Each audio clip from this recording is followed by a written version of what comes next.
So let's focus on problem type 2, and here what we'll do is we will have similar equations. So this is an objective function where we have an objective function that we want to minimize, that will be subject to a set of constraints. Let's say g1 is the constraint here, g2 is the second constraint, and then we have this bounds on x1 and x2. We are saying that the x1 and x2 has to be greater than or equal to 0. And again, I want to note that this is not in the negative null form. Maybe before you actually do things, learn how to write that in the negative null form. Okay.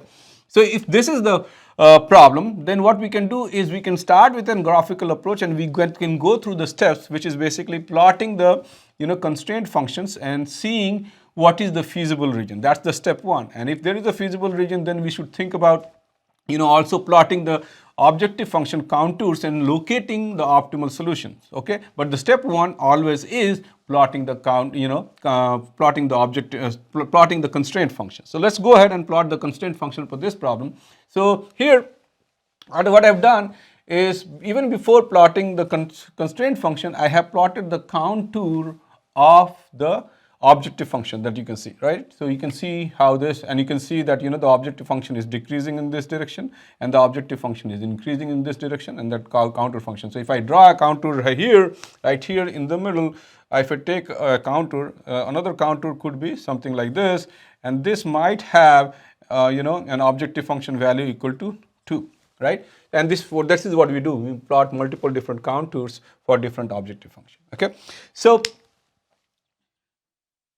given that we have the contours of the objective function plotted, let's see how this changes, how this graph changes once we start plotting the constraint functions. So let's start with the objective function, constraint function 1. So the constraint function 1 is essentially going to be this line, right? And one side of the constraint function, because this is an inequality constraint, is going to be infeasible. And according to the approach that we discussed previously, you will find out that if this is the line that you're plotting for g1, then this side is essentially the infeasible size. Okay, whereas this side is the feasible side for this constraint. Okay, so anything on this side will be infeasible, and anything on this side line will be feasible region. Now let's go ahead and try to plot the second constraint function. So this is the second constraint function that is there now, which we have plotted, and again you can check for the side which is infeasible and feasible by picking a point. So you can pick a point like here, and you can substitute that in the equation. You will see that that will be probably less than or equal to 0. So that's why this is feasible. Whereas if you pick a point right here and substitute that into this equation, that will be essentially positive, and so that will be greater than 0, so that's why this will be infeasible, right? So we can do that test, and I have shown you that process here. But essentially, once you do that, what is telling you is that this side of this line is infeasible, okay, whereas this side of the line is feasible according to the second g2 constraint that we have. So this is the g2 constraint that we have plotted, and on top of that, we have also constraints on the x1 and x2 variables. So we are going to be plotting those also on this overall plot, and we are going to see how does the composite picture looks when we have plotted all the 4 different constraint functions. Okay, so these are the 2 constraints which are plotted. For x1 is greater than 0, and for x2 is greater than 0, right? So, and this is going to be infeasible, and this is going to be infeasible. So these are like 4 constraints that we have defined in the previous problem, and this is the plot of this overall plot here. So one of the things that we want to notice in this plot is there a finite region which is feasible or not? It turns out, if you look very carefully in this plot, we can keep going in this direction, and we can keep going, and feasibility is not going to stop. Okay, so we can keep going in this direction, and feasibility is not going to stop, and there is no other boundary or no other line which is basically bounding it properly. Okay, so in this case, there is infinitely many, the size or the area of the feasible region is infinite and unbounded, and that is something that is noted, right? So this is a case where you end up having a feasible region that is unbounded, and and then you don't know where to solve the problem, because we can keep increasing the objective function values, because this is different than this, and we can have an objective function value here, we can have objective function value here, that can keep growing in this unbounded region, and we will never be able to find an optimal solution. So this is an example where the feasible region itself is unbounded in this way, because there is no bounding here and we can keep going in this direction. So this class of problems are known as unbounded solution problems, where the feasibility is unbounded, and we cannot actually solve this class of problems too, and that's a problematic issue. Okay. So what you want to do, again, very similar to the previous one where you did not have any feasible region, you have done some issues, and probably you need to formulate something else that allows you to bound the solution and basically get a feasible region. And one way to bound is maybe in the reformulation, what you can do is you can probably come up with constraint which looks like this, where this side of the constraint is infeasible, right? And if you had added maybe this G5 or the fifth constraint, right, then in that case now you will see that this region that is defined here is bounded, right? So anything here is going to be feasible and this is going to be bounded. Anything inside this region is going to be feasible, and that is going to be, anything inside here is going to be feasible, and this region is also bounded, right? And if the region is bounded, then you can get a unique solution and you can find out the optimal solution if you are interested, right? So what you are going to do in case you find something unbounded solution, you need to re-examine the way you have formulated the problem and maybe add additional constraints which helps you in bounding the problem. Okay. Now adding just constraint for the sake of it is not useful, but when you are trying to add a constraint in a given problem, you have to make sure that it has a physical meaning or it has a meaning with respect to the problem that you are trying to solve. Okay. But again, this is an issue where your problem formulation is probably not right, and you need to look into the formulation that gives you feasible solutions in a bounded space. Okay. So that's the type 2 problem. So let's move on to the third type of problem.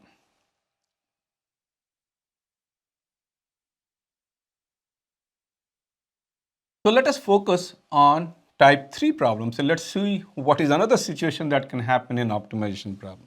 Okay. So let's take another example, which is where we have an objective function. We have a set of constraints given by G1, G2, and then the bounding is given by x1 and x2. Okay. So let's start plotting this. Okay. And what we have done is we have plotted this whole solution. So you can see that the two G1 and G2 are given by these two lines, right? And this one is infeasible and this region is infeasible, and the bounds on variable x1 and x2 is given by this region. So essentially the region A, B, C and D is the feasible region. So what you see inside this region is essentially the feasible region that we have. Okay. So, and as I mentioned, compared to the previous case, this one is bounded, right? There is no open-ended, and you cannot keep moving infinitely before reaching the boundary of the feasible region. So this is bounded. The A, B, C, D is bounding the feasible region, and this is what you see in the plot here. A, B, C, D. This is the feasible region. Okay. But now what we have done is we have plotted the contour of the objective function. So this is objective function minus f1 minus 2 minus 2 minus 3, and so f1 is basically decreasing in this direction, right? So if we keep going, right, what happens, one of the things that you will see that this line is exactly, this objective function line or the objective function contour is exactly parallel to this constraint right here. So if I go back and if I show you the equation that we have here, if you look into this objective function, this one, and if you look into the constraint function, which is right here, this one, this will lead to same slope, and because they have the same slope, they will be essentially be parallel to each other. So objective function and the second constraint are parallel to each other, and that is what you are going to see in the overall plot that I am doing in the next slide. So let me quickly go back here, and we are plotting. So what is happening is this contour plot is parallel to G2. So this one is essentially, this one is essentially G2, but the objective function is parallel to the. So these two lines will basically lie and overlap exactly on this region. So if you see this region from here to here, right, this region, from here to here, both the lines are intersecting. And this is also where you will have minimal function value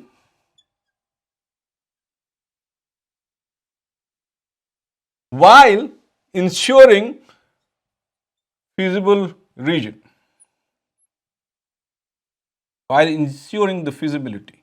Okay, but rather than being a point, since the contour of the objective function is parallel to the constraint G2, there will be not a single solution, but there will be infinitely many solutions which are lying on the line here. All these solutions which are lying on this line, infinitely many more solutions, are going to be optimal solutions. Okay, so this is another scenario that you can follow. In this case, what is happening is, your constraint has a similar nature as an objective function, and then in this case, it's parallel to the objective function, and then you might end up having a region where infinitely many solutions are optimal solutions. And this is one case where you have many and multiple optimal solutions.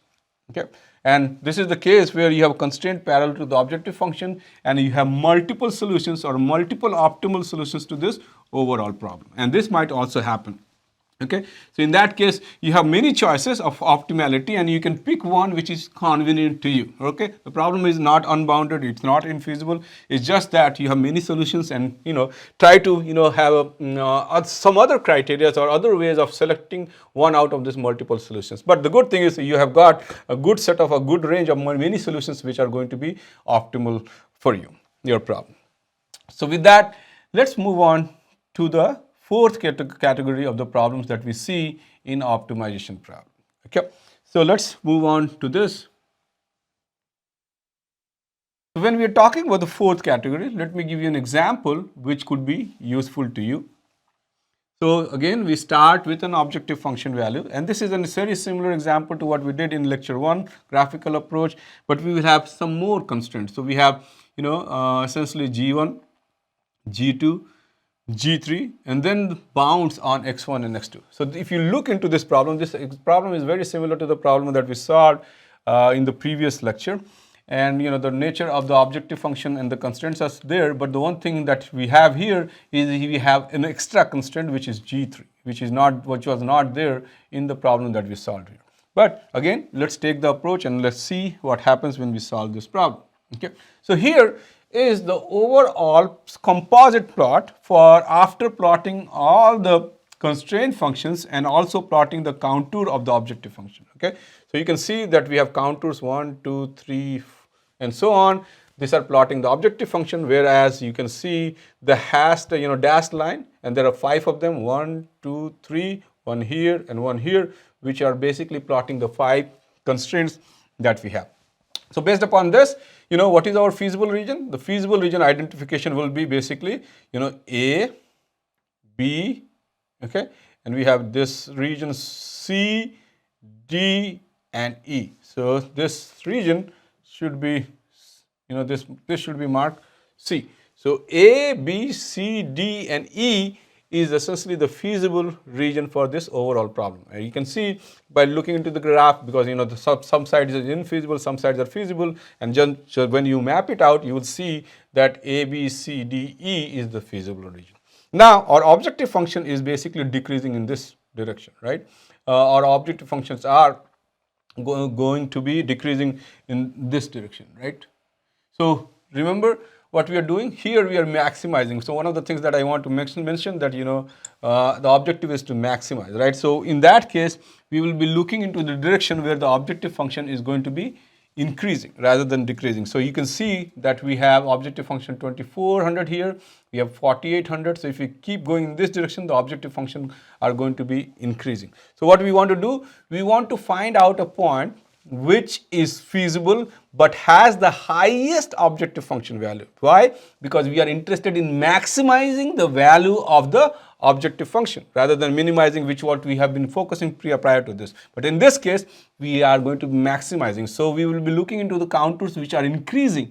And as we keep on moving in this direction, you will see that this contour which has been plotted here that passes through this point D will be the one which is going to be in the feasible region, but we'll have the highest value of the objective function, and that will be essentially the optimum point. So that's how we can locate the optimum point here. And again, we can go ahead and you can note down the coordinate of this, and that will give me the overall solution. So this case where we have feasible region, and then there is a only single optimal point or single optimal solution, only one point which is the optimal, which has feasibility and which has either least objective function value for minimization problems or maximum objective function values for maximization problem, will be termed as an optimum. So this case 4, where we have only one or unique solution, is what we are looking for, and it's like the most important case where we end up having a single unique optimal solution to a given optimization problem. Okay, so that's the case 4, and this is what we're typically looking into.